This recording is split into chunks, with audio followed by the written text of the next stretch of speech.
All right, guys. So this is going to be the first rendition here of a podcast called. Actually, I don't. I think I want to call it. I think Unturned Stones. Okay. The idea being, it's most guys have all these memories of their childhood that they've never really processed or talked about, or maybe nobody's ever gotten a chance to dig into it with them. And that's kind of the idea behind this is Unturned Stones. You know, questions that nobody's ever asked most guys, things that most guys have never talked about out loud. Mm-hmm. And today for our first podcast, our guest is Justin Quintero. We've been knowing each other for quite some time, and hell yeah. Somebody that I look up to, and I love the grind and the hustle. And I look up to you too, dude. Thank you. Man, too many people in this world let life just fucking push them over, and I love the fact that you're somebody who's actively, like, every day getting after it. And thanks, dude. It's amazing how little people in the world actually do that. Yeah, for sure. I see dudes every single day where I'm just like, not that I am fully living to my potential, because I definitely don't think that, but where I'm like, oh my God, I feel like you could be doing so much more with, like, your life, you know? Or, like, not even, like, success-wise, but, like, you could be doing more to get to where you say you want to be type thing. You know what I mean? That type of stuff. For sure. Even just, like, simple as, like, losing weight. You know what I mean? Yeah.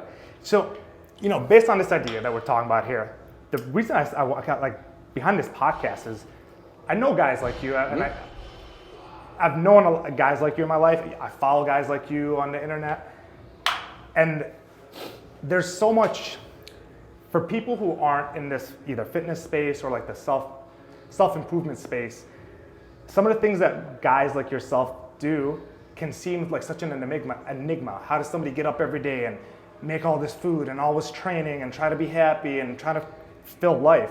So I wanted to try to find a way to distill information from people's past and how it affects their adulthood, how it affects the way that they act through the world around them. Yeah. So particularly from that, and this is something for myself, is like how my relationship with my dad defines my relationship with other men, how my relationship with my mom defines my relationship with women, and so forth. So that's kind of where this idea was born.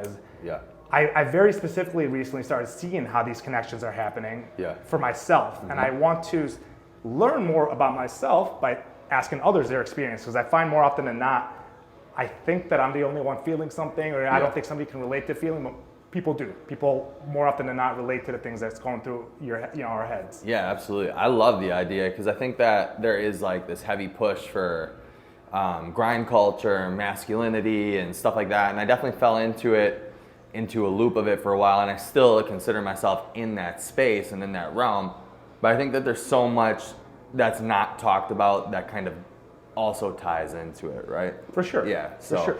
Because that's almost like where this comes from for me is it's people see somebody who grinds really hard and they almost can't relate to it, but it's not relatable. They very likely can't relate to it because your childhoods probably don't relate. So that's almost like where this goes back even further here. Yeah, for sure. So to kind of dive into it, I've asked you some questions before. I kind of have a little familiarity with your childhood, but I'm just going to talk to you like I don't know anything. Yeah, I'm just going to ask you questions. Yeah. So, all right. Let's see what happens. So, your parents are divorced. When did they get divorced? That's a really interesting question because I still don't know. Okay. Yeah, I don't know. All I know is that I think it was when I was around 11, maybe 9, between those formative years. But what's interesting is that my parents always lived together, like all the way through. They still live together. But it's interesting because I was told that they were like separated or whatever, right? And so they would sleep in different rooms. And I never knew when they fully actually got divorced. I still don't know to this day. Okay. Yeah. So 11 is kind of when you think it happened. Yeah, around that time. Do you have memories of them being very like happy together, or like them showing a lot of like positive emotion, their own relationship at a younger age, or no? No, zero memory of that. Like friendship wise, yeah, but I grew up. We'll probably get there, right? Yeah, we'll probably get to like how it actually was in the household. Yeah. Okay. So, do you recall your relationship with your dad changing when your parents got divorced? Well, I can't pinpoint that specific time, right? But yeah, my relationship with my dad changed for sure. I don't know that it ever really changed or if I just never really had like a super close relationship with him. But there was a turning point in my relationship with him where it got worse. Okay, what's like your earliest memory of interacting with your dad? Like, do you like, you know, I feel like I have a hard time thinking about this when I was young, but like, do you have any good or bad memories, like the earliest ones from your childhood with your dad? Do you have anything like that? I feel like I have like a vague memory of us, like him trying to teach me how to ride a bike or something. I feel like I have a vague memory of that. I have memory of us playing catch in the yard. Like those would be like early memories, yeah. But not so much, to be honest. Yeah. Would you say, so based on kind of like, you don't have much memories with your dad, and you don't feel like your parents' relationship had much love. Yeah. Like growing up, even to the point, like prior to the point of getting divorced. How do you think that played like your view of your own relationships, and especially prior to being, prior to turning 18 and moving out and stuff like that? Like in your younger years, how do you remember viewing like the opposite sex and wanting a relationship with the opposite sex based on like what you saw in your own household? Very validation seeking, or attachment issues for sure. So like, for example, I was with the same girl for like 10 years or whatever, even if it was not fulfilling. I think mainly because I just wanted to be loved or like feel love or whatever it was, whether that was toxic or not. I just wanted that a companion always, Okay, so do you feel like that, did that feed into relationships with male friends kind of based off your relationship with your dad? So seeking validation from possibly male friends because you might have felt like you seek validation from your dad and didn't get it? That's a really good question. I've never thought about it. I don't think so, no, because I think that I have always been on a constant quest to fulfill the dad portion of my life, probably, right? To like fill that void that maybe I didn't have. Because I feel as though I've always been like the leader in my friend group. Or I have always I've never strayed from my path because of others. So I was never seeking validation directly through like trying to like fit in, but I was for sure doing things in order to get validation from my peers or whatever, but it didn't always fall in line with what everyone else was doing. It was kind of me following my own path to carve out this caricature of who I wanted to be that I thought would be more accepted. I've been thinking about this a lot lately. It's interesting that we're having this talk. I think there's a lot there.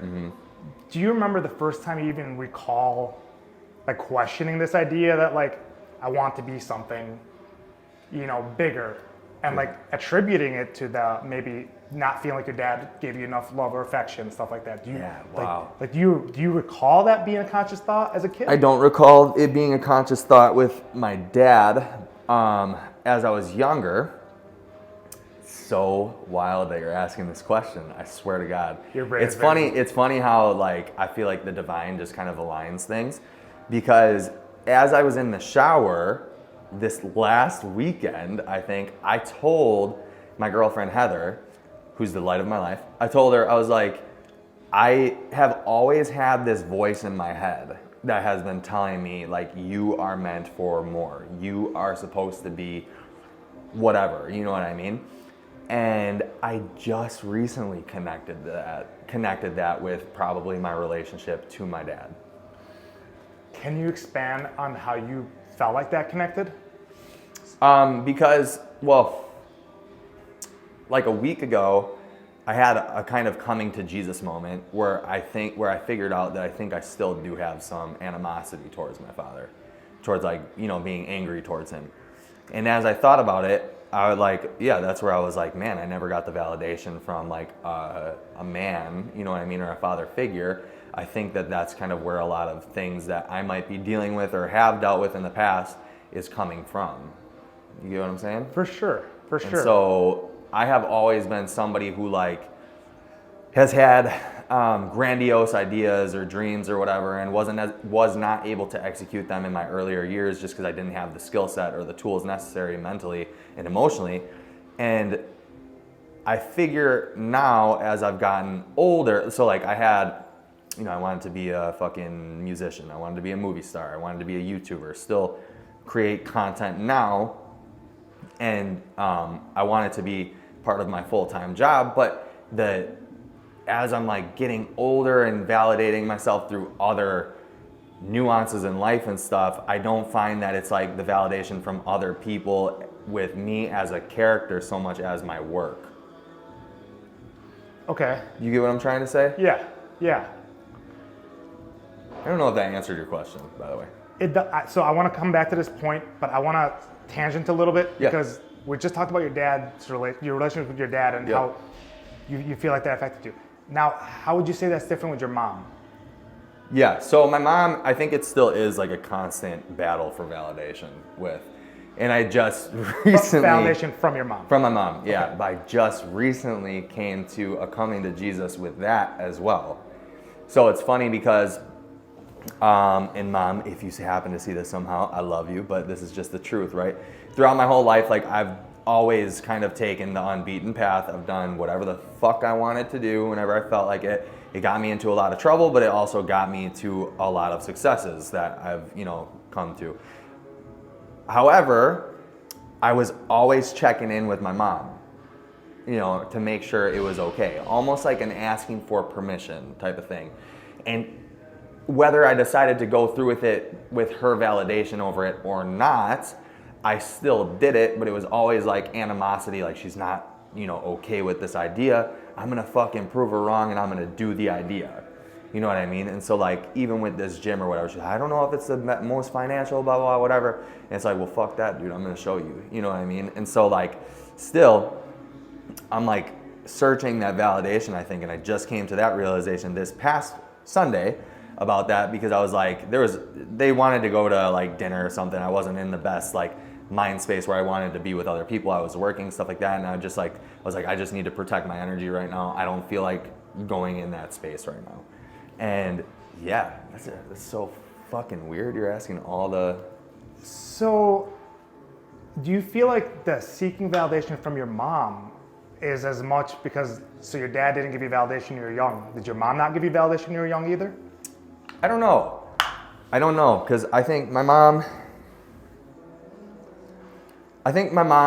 gave me validation on the things that are like tangible and like the things that are for everyone to see. But there was a lot of pressure to like be a good student, follow the right path, go to college, get a good job or whatever, this, that. And that's not how I've ever wanted to live. You know what I mean? Because I always look at it like, why would I take advice from somebody that I don't want to live like? You know what I mean? And that's like something that I like, because I grew up poor. I grew up, with like a scarcity mindset, like, all these different things. I'm like, I don't want to grow up like that. So I'm not gonna take that advice, and, yeah, so she would give me validation for like things like you're handsome, you're good looking, you're so smart, blah, blah, blah, blah. But then it was almost like flip the coin, and it's like when I would do things that I thought were smart or whatever, it's like, don't trust yourself, trust me. Go to school, don't be a musician, you know what I mean? That type of thing. She definitely validated me in like things that I think were important, like, that I'm decent looking and that I'm smart, but it's also like, at the same time, you're not smart if you get a D in class simply because you didn't do your homework or something, Yeah. So did that kind of lead you into... Which, by the way, she never called me stupid or anything. She never said anything like that. Of course. Okay. Okay. So does that lead you into... How do I want to say... I had this question. Do you feel like, as an adult, did you have a hard time making decisions at first without like having your mom to consult? Like, say, like when you initially didn't have her, Did you move out when you were 18? Yeah, I moved out like immediately. Okay. Yeah. And so for you, that beginning, it seemed like your mom you leaned on your mom for help with decision making. and losing that, being 18 and living by yourself, how did that kind of change for you as you got older? Like, do you feel like you still struggle with decision making? Does Heather fill more of that role now? Yeah, I think so, but like I said, I've always been kind of on this chase to become this caricature of what I think a man is and like what I like have missed throughout life. So it's like, I will console with people on things and like, I'll take in their advice or maybe like take some of the tips or whatever. But at the end of the day, I've always, dude, you're asking so many questions that I just like recently answered to myself. But I said this too the other day where like throughout my life, if I have not followed my gut instinct, it has turned out bad. And maybe not like bad where it's detrimental or destructive, but it hasn't turned out the way that I've wanted it to go. And when I follow my gut instinct, even if I take in the opinions of others and I might change or tweak little things because of what they say, if it feels right or whatever, but when I follow my gut instinct over what other people are telling me, 9.75 times out of 10, even if there's a struggle period, it works out, you know? Yes, and I do completely understand that because that part of that is that voice in your head, right? Mm-hmm. And Yeah. that voice developed through your childhood. Yeah. Would you say most of your youth you were around your mom way more than you were around your dad? Yeah, for sure. Probably more around like grandparents, like ultimately though.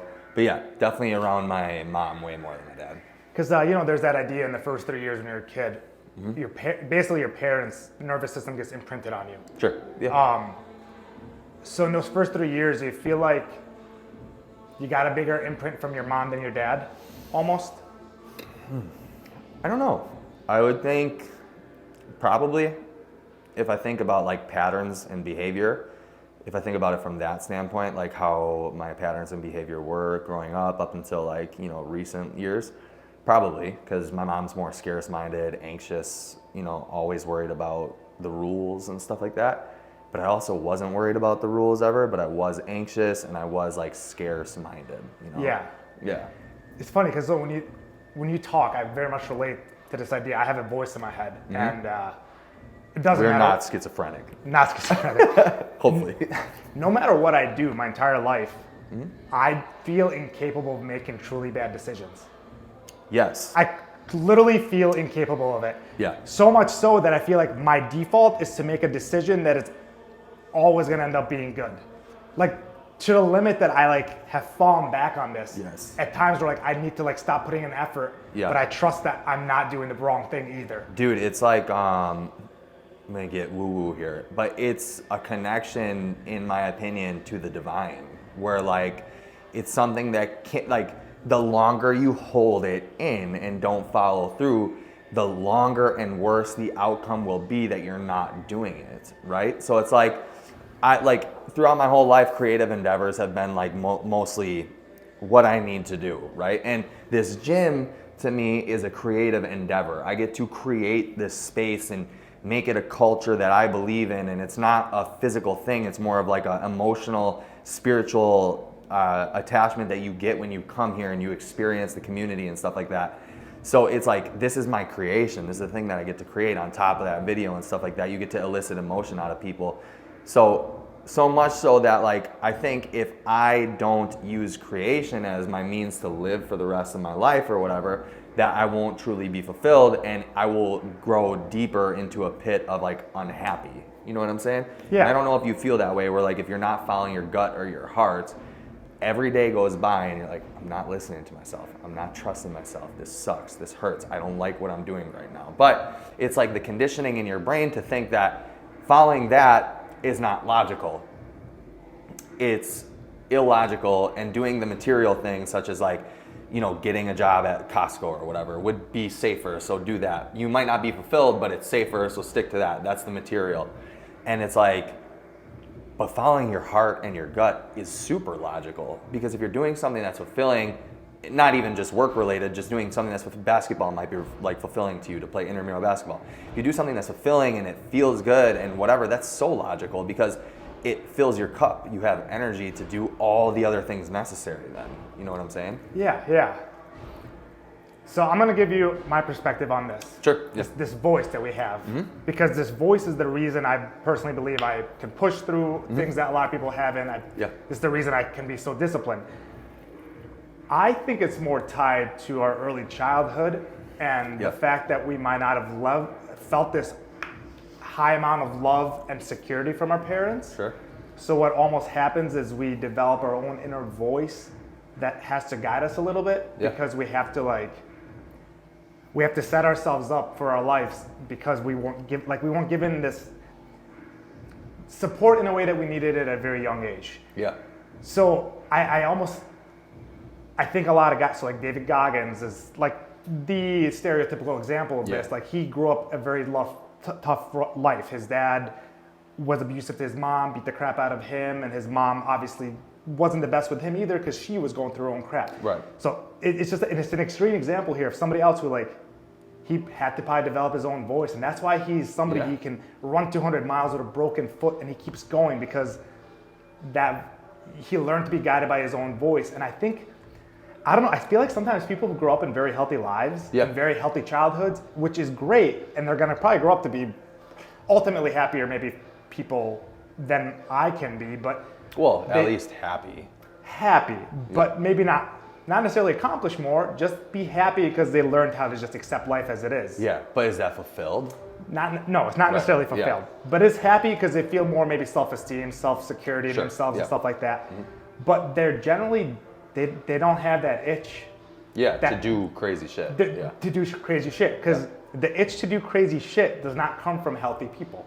Yeah, I would agree. Yeah. So that's kind of like where a lot of this childhood stuff came for me that I want to talk to people about it, because another question that I would ask based off of what was your self-esteem when you were young?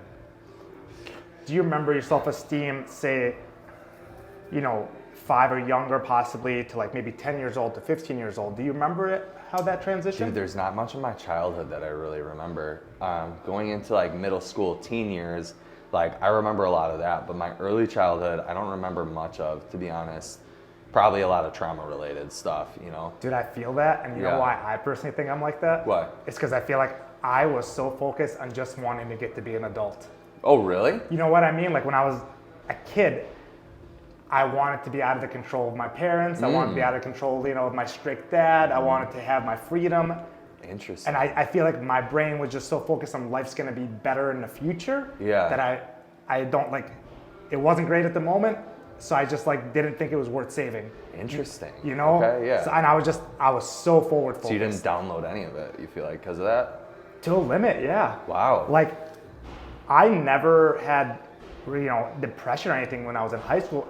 I was always, no matter what happened, I was like, I'm gonna fucking be done with high school. I'm gonna get to college. I'm gonna get, I was just so focused on the future. I was so focused on the independence I was gonna have and getting a job and making my own money. Yeah. And I grew up, poor. I grew up always that scarcity mentality. My entire childhood, I remember thinking, I did not ask my parents for stuff because I knew I didn't have the money. I didn't want to make them feel guilty about me asking and them telling me I didn't have the money. Mm-hmm.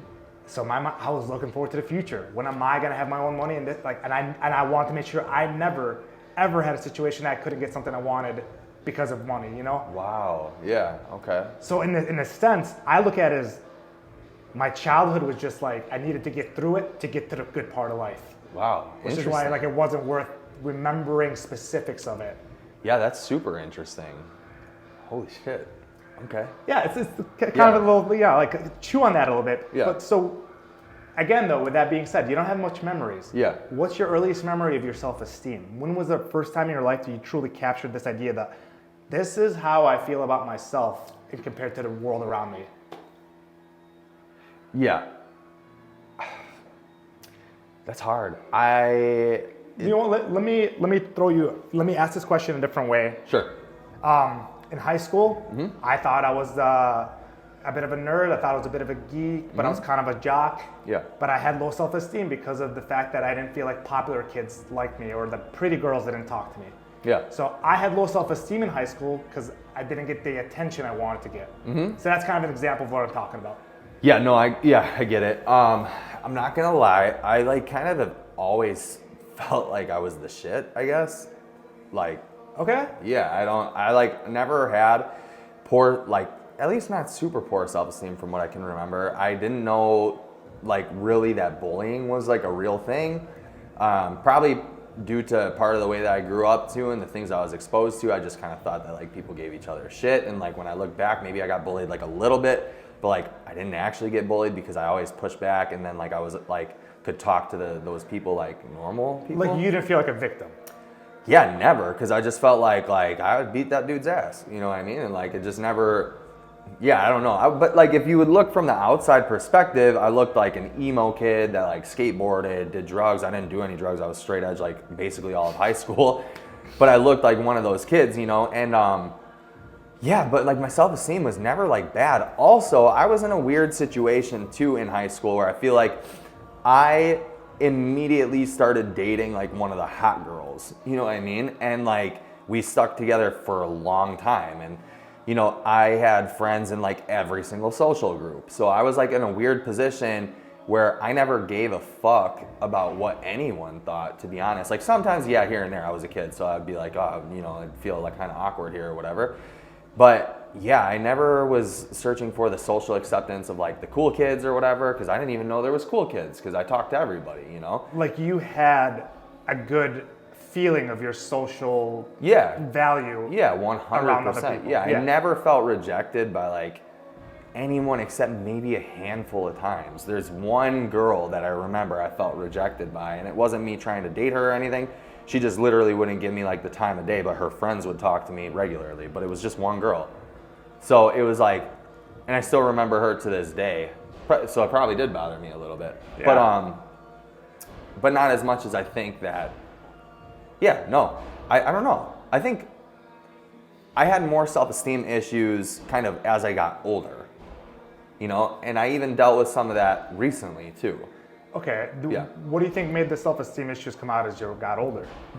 Well, what I think it is like, okay, so I've been going again on this like spiritual journey, I feel like, right? Where I'm like kind of coming to terms with a lot of things and like awakening. It's weird. So like awakening again, right? But I think what it is like this like social programming of like where life is supposed to be. And I've never thought this way ever until recently. But social programming of where like life should be, what you should be doing at certain ages and stuff like that. And I've never held to that subscription model at all until recently where like I'm like, well, my one friend bought a house, you know, my other friend is like in his career, blah, blah, blah, blah, blah. And I'm like, it's a struggle period right now, but with purpose behind it. You know what I mean? Like I don't get to go hang out with people all the time as the normal people do. You know, I don't have a secure income all the time as the normal person does. You know what I mean? Like that type of stuff where it's like, I'm just like, I got into this weird period where I'm like, man, like what the fuck is going on? But then like, I bring it back to perspective and I'm like, well, I'm the one taking chances. I'm the one who's not getting drunk on the weekends to deal with my problems. I'm the one who, you know, a whole bunch of other stuff where I'm just kind of like, okay, reel it back in, like bring it back. You know what I mean? And I think that that's where like the self-esteem stuff kind of came in. But like I figured it out. Like I still think that like I'm the shit. Like I'm doing things that no one else around me does. You know what I mean? So yeah. I'm always able to like reel myself back in with things. You know what I mean? Which is good. Like you don't lack the self-awareness. Yeah.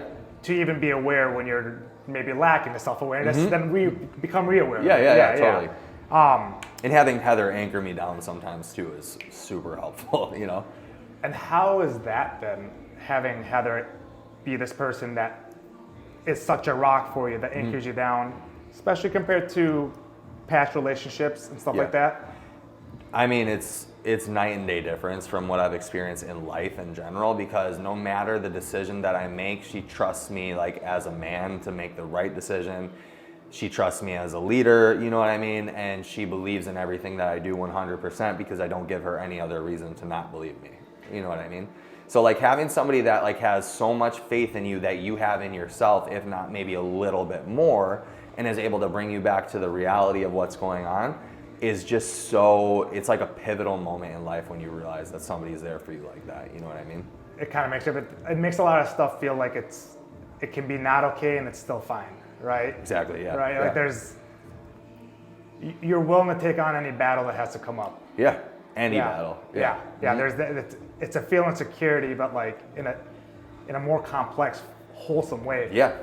Because the comfort I've reached in my life, and not comfort in like you should not be comfortable to grow. Not complacency. Yeah, not complacency. Right. But the comfort I've felt in my life, the deeper and longer my marriage and relationship with my wife has gotten. Yeah. And the more I've also like realized how much she's there for me. Yeah. And like, you know this better than anybody else because I know you go through this. That sometimes that negative voice that wants to be hard on you, right? And that how much that voice probably, I may not be curious. Has that voice? Do you feel like that voice comes up less for you? No, Like, it's an everyday battle. it's an everyday battle, but is it literally just as? Is the battle just as intense every day, or do you feel like that battle has gotten better with age? Has it gotten better with a better support system? That kind of stuff. I feel like when you're wired different, you know, that is part of the motivating factor. It's part of the drive, you know, and just because it's an everyday battle doesn't mean you have better coping mechanisms, right? So like, or doesn't mean you don't have better coping mechanisms with that. So like, every day it is a battle where like my mind is like, you're lazy, you're being lazy. And I'm like, no, fucking not. Like, I'm gonna get up right now and show you lazy, you know what I mean? And then I go do whatever is necessary to like do it. And it's but I don't see that as like a bad thing, you know what I mean? Like, I don't know. So, okay, objectively, it's gotten better. Yeah, but it's still a constant battle. You know what I mean? Yeah, and to a limit, you could argue wouldn't be you if it was not some limit always a battle. Exactly. Yeah, and yeah, I think that voice is like useful. You know, it's kind of the same reason why like in the gym sometimes like you want your homies to call you a pussy or something, like lift that shit the fuck up, blah blah. You know what I mean? And you're like, yeah, I'm gonna fucking do it. You know, that type of thing. Where maybe we shouldn't rely so much on negative speak or whatever in certain situations, but like I also think like David Goggins is the guy who's like he's still like, you're fat, you're fucking fat, you know what I mean? Like telling himself that stuff. You're still that fat guy in the mirror, blah blah blah, and it seems to work for him, you know? So it's a battle still, but it has gotten better with the way that I'm able to shut it down. Is that battle was that battle like, do you remember that battle being there and like how like your friendship was with like male friends when you were young, and then having that negative self-talk, you know, because you kind of say like, guys do kind of almost, we get this like, tell me I'm being a bitch so that I get up and I do this thing that I'm not doing. Like I almost need you almost like feel that helps, but how do you feel like your relationship with guy friends and that type of behavior can change? So like, how do I say this? Like I believe I can have some friends where maybe that is almost their purpose in the friendship. Like there's somebody who like, just yell at me and I'm gonna get, you know. Yeah. But I wouldn't want all my friends to be like that. No, for sure not. Yeah. And maybe this is almost a little bit more of a general question overall, because what I ultimately want to get at here is, how do you feel like your friendships with males from your youth to your adulthood has changed? Like whether friendships have gotten deeper or less deep, or I think that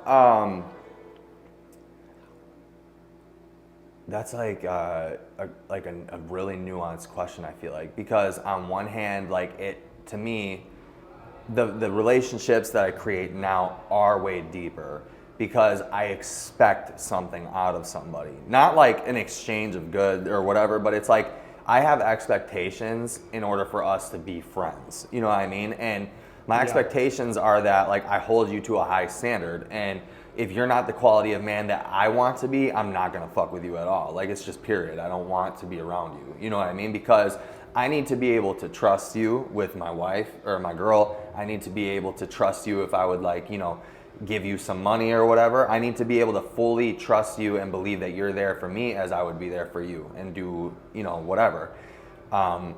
And when you're a kid, I think it's more based on like, are you having a good time together? You know? Yeah. I don't need to have a good time with all my friends. You know, I can have my closest friends I don't need to see, you know, because I know that if I need them, they're there, you know, and that's the high expectation that I hold. And so like, as I've kind of like grown up or whatever, because I do have these higher expectations of people, as I feel like I've matured or just had my coming to Jesus, I've like lost a lot of friends, you know, in the past like 2 years. And I went through some of the hardest times of my life in the past 3 years, you know.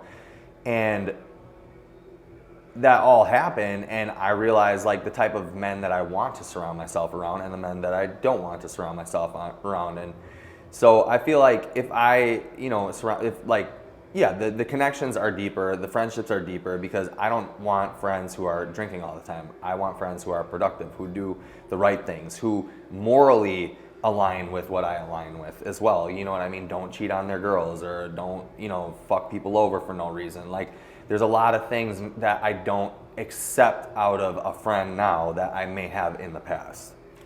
Because if they were a good time, that's all that kind of mattered at the time. Yeah, right? Well, yeah. When you're younger, that's all you would think about. You Yeah. know what I mean? Where now it's like, well, I don't like. What if you try to fuck my girl? You know what I mean? Yeah. Do you feel like when you were younger, it would have benefited you to have a deeper friendship with like a guy friend? Yeah, I mean, I definitely did have deep friendships. Like, I still, to this day, my best friend, Ricky, like, we had a super deep friendship. We still have a super deep friendship, Could you talk about mental health with him back in the day? Was that something? I think I could have, like, if I wanted to. But it just wasn't as talked about. Yeah, it just wasn't as talked about. Like, yeah, I definitely think that I could have. I remember specifically one time he, like, cried when he found out how, like, a period of my life went. You know what I mean? So, yeah, I think that I definitely could have if I wanted to. Yeah. Yeah.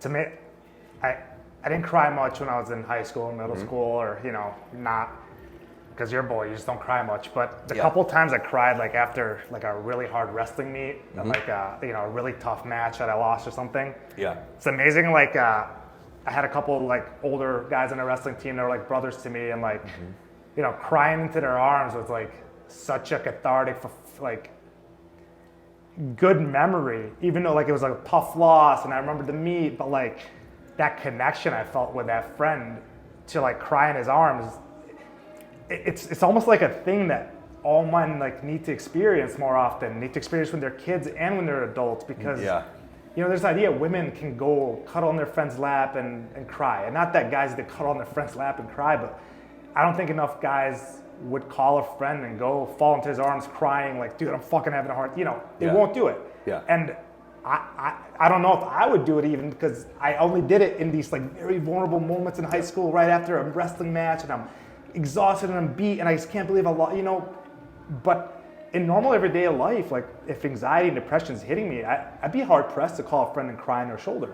Yeah, I think that it's really important to have those men in your life, though, that you can confide in, because I think that, and this is just, we can get into therapy and all this stuff, but women can't empathize with a guy, like, crying as a guy can empathize with another guy, or sympathize, the word, whatever, because they just don't have the same life that we do. It's easier for us to kind of relate to a woman crying or whatever, because she's emotional, they're a woman, I've had this experience before, it maybe doesn't affect me as much.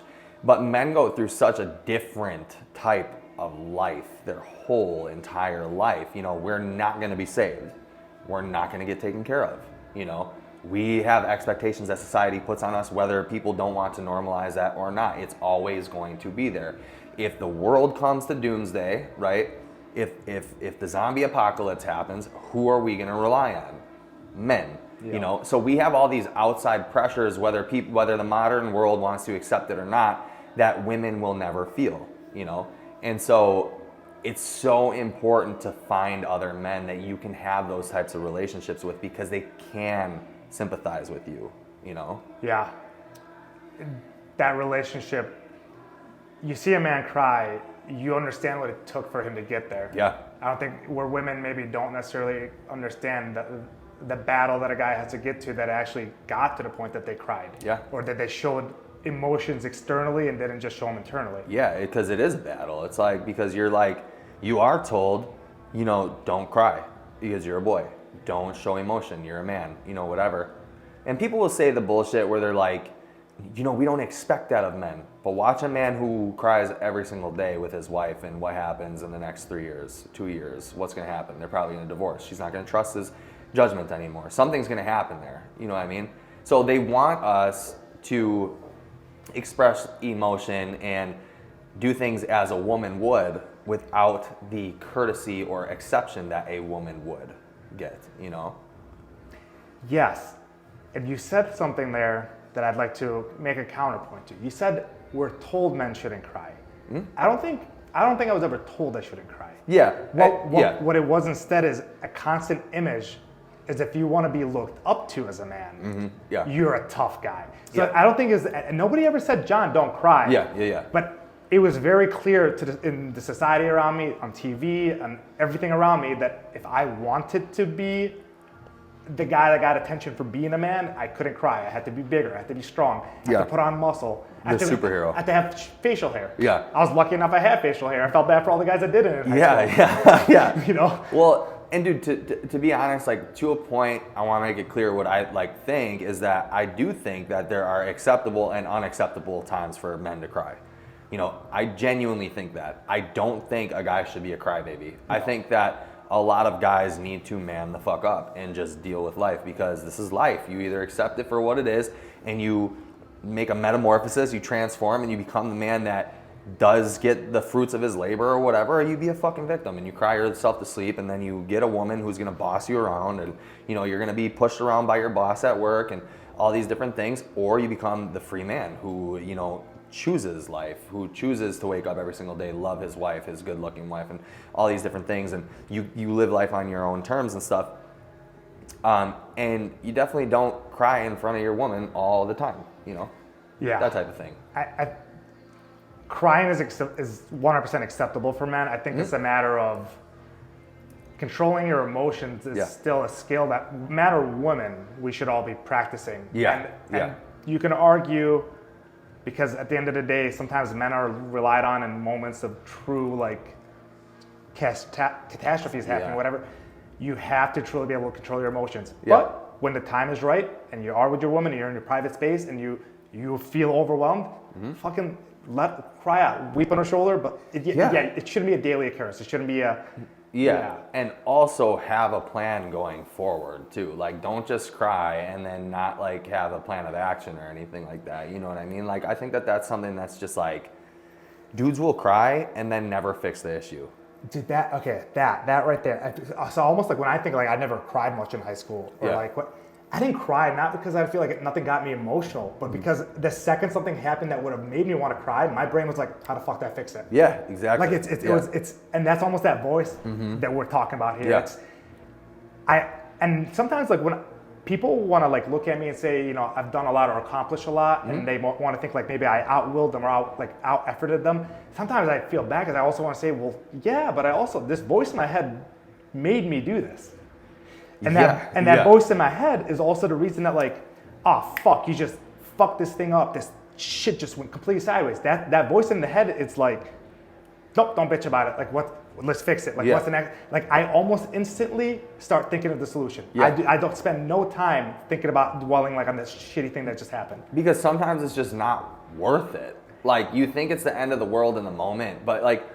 So a skill that a lot of guys have just like lost is being stoic and like figuring out, like, I don't think stoicism is the end all be all, no. You have it, you know, whatever. But like definitely the ability to step back, third person, look at the situation and be like, yo, do I need to cry or is that a waste of 5 minutes? You know what I mean? Because like there's so many things that have happened even in this last year where I'm like, should I cry? No, I shouldn't, because I could just do this instead and I'm gonna fix the problem in 10 more minutes. Everything's good then. You know, so it's just that skill of being able to take a step back, almost being stoic, where you're like, this is not going to bother me right now because I need to figure out the solution to this issue, and then figuring it out, and everything's fucking good. It's fine. Stoicism is still needed without a doubt. Yeah. While I agree, I don't think it's the end all be all, but people have to be able to step back. Yeah, you have to get stoic to step back. Yeah, you have to. Because I think of it as like when I try to sometimes fix my own injuries. And I'm trying to sit there and like figure out why is this shoulder bothering me. I'm too in my own head about my own injury to actually fix it. Sometimes I like need somebody who's outside of me to step back and fix it for me because I'm feeling that pain, so I can't process the right decision to fix that pain. Yeah. So in the same sense, when people feel emotional pain, you can't logically think and make right decisions when you're feeling some emotional pain. Yeah. But if you can separate from it for a bit, forget the emotional pain, then logic kind of comes back into the picture. Yeah. I agree. It's a skill that can be worked on, but a lot of people don't really even know how to start. Yeah, 100%. And part of it too is I don't know how much of it is just so naturally in me because of my childhood, and that's kind of where I want to figure out other people's childhoods. And people have this voice, people have this same thing that I think I have. I'm trying to find all the similarities that are there. But I definitely, there's the need and the striving for affirmation, I think at a young age is something that I definitely felt. I think sounds like you definitely felt, and absolutely. It drove you to not just be okay with what you had, but to always push for more. Yeah, for sure. I remember distinctly like getting like pissed off at my parents at one point, and like, you know, because we were broke or whatever, they couldn't like do certain things, and I was just like, when I make my fucking first $1 million, I'm not sharing shit with you guys. Like, I remember getting that mad and being like, this is what I'm doing, and when I do it, fuck you. You know what I mean? Like, so yeah, it's definitely, you're looking for the affirmations from your parents for sure. Yeah, for sure. Yeah. Well, awesome. I really appreciate you taking an opportunity here and like opening up about your childhood. I love it, man. It's amazing how it relates so much into what we do and what we live in our day-to-day lives, and how much you like have to unwrap your childhood to like keep unwrapping your adult life.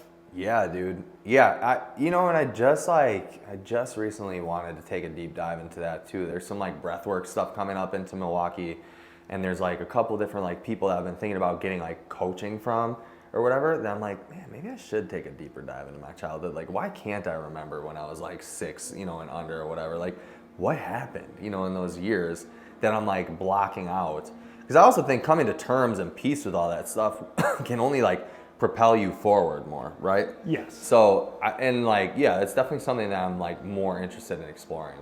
Yeah, I think a lot of people go their whole lives never exploring their childhood and probably regret it. And I think a lot of people who live more fulfilled lives ultimately do unwrap it more. They unravel, I am the way I am for very specific reasons. Yeah, dude. And a lot of them have to do the first 3 to 4 years of your life. They do, and you know, I see some of that stuff, and like I read stuff about like kids too, because like I have a kid. Yep. And I've definitely done things that I'm not proud of, you know, while having a kid, but I've made it more an effort to be like a conscious parent, you know, in the past couple years, because I'm like, fuck, dude, I really don't want to fuck him up, you know? Like, I don't even want him to like use certain language, because like I think that when I use certain language, like your son or your daughter or whatever, they're gonna mirror you as you get older. And I saw this quote, like, your kids are eventually gonna like realize that you're bullshit or whatever, something like that, right? And I'm like, whoa, I don't want to be bullshit. Like, I want to practice what I preach. So like, you know, there's no I can'ts in like my house. There's no, I think I've told you that before. Yeah. Yeah, there's no I can'ts like in the gym when I'm working out. Like I just refuse to use that language. And like, I'm also trying to instill that on our kids too, you know? Yeah, it's this idea of you can always try. Yeah, you can do fucking anything. I swear to God, I believe in that, like, so much. I like, this phrase that, like, I've been using a lot lately is I am, you know what I mean? Because, like, I just think that those words are so powerful when tied to the right verbiage after, you know? Yeah, I completely agree with that. Yeah. We'll have to talk about that some more, because I feel like that could be a whole conversation we Yeah, could get into. Hell yeah. Yeah. Cool, Well, awesome. I appreciate thank you for it, your man. time. Yeah. Fuck yeah, brother. Thanks. Peace out, guys. Thank you for tuning in, and hopefully we'll be getting this episode edited soon and more episodes out there.